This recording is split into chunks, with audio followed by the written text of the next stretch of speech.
Hi guys, it's Jinjin here. Welcome back sa ating YouTube channel. So ngayon, magsusolve na naman tayo ng another basic age problem for civil service exam. So let's start. The ratio of Ken's age to Leo's age is 2:3. If Ken is 16 years old, how old is Leo?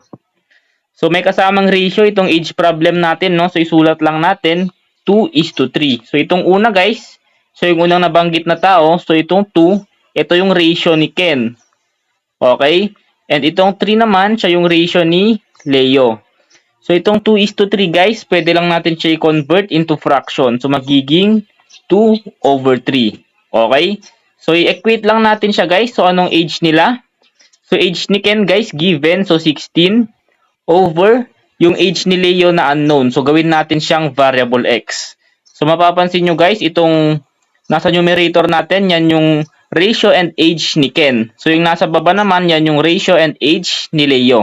So unknown guys, yung age ni Leo, no? So ang gagawin natin para ma-isolate natin yung variable x, cross multiply lang natin. Okay? So 2 times x, that is 2x. 16 times 3, that is 48. So, i-divide lang natin siya both side ng 2. So, makakancel tong si 2. X na lang yung matitira. So, 48 divided by 2 guys, that is 24. So, nakuha na natin yung value ni variable x. So, sagot natin guys, letter C. So, yun lang guys, no? Nasolve na natin. So, ganun lang mag-solve guys. So, gumawa lang kayo ng equation. And then, i-isolate nyo yung variable na hinahanap nyo and makukuha nyo na yung sagot. So, thank you for watching guys. Kita-kits tayo sa next video ko.